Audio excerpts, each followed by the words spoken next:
taking in the flowers and the grieving notes for Philomena Hanna, young schoolchildren.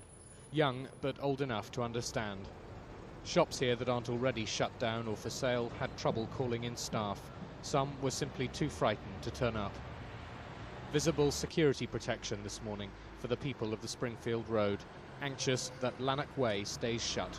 We want to close it permanent because this is what goes on all the time. That's why shops here are closing up, because people are frightened even to open up shops here. I would imagine that the killings will be eliminated somewhat. If they want to shoot you, they'll get you. And look at it, it's supposed to be an enterprise park for industry, and it's a graveyard.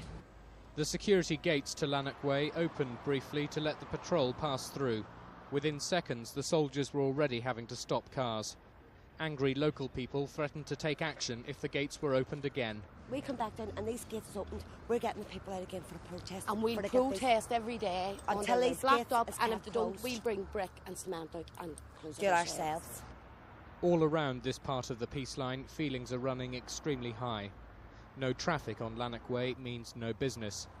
Police patrols guarded the gates at Workman Avenue, used by the Loyalist killers on their motorcycle yesterday. But it's also the route to school for hundreds of children, and for adults the way to the Mackey's factory. Local people fear the pedestrian gate will be padlocked too, or replaced with a turnstile. These women had to climb through hedges and a neighbour's garden to get home last night. The gate should be left open because it involves the people. These people of the area have nothing against the people on the other side. We all want to live in peace. That is our aim. We want to live in peace and be able to talk to each other. The gates meant a detour for another woman taking her sick father to hospital. What would happen if he was to take a heart attack? How would the ambulance get there? That's the point. The ambulance service says its highest priority, getting to emergency patients, won't be impaired by the road closure. The officer in charge does expect delays for less urgent cases. Outpatient crews are going to have to seek alternative routes, and unfortunately everyone else will be seeking similar alternative routes. So patients coming in for outpatient treatment are likely to have to travel for a little bit longer, and there may be some frustrations. Without Lanark Way, getting to the Royal Victoria Hospital from Loyalist areas probably means using West Circular Road, or alternatively taking Northumberland Street into the Lower Falls. The checkpoint on Northumberland Street was stopping cars from the Falls and from the Shankill this morning amid generally strict security. At lunchtime, about 50 people from Loyalist areas blocked the Springfield Road outside their children's school.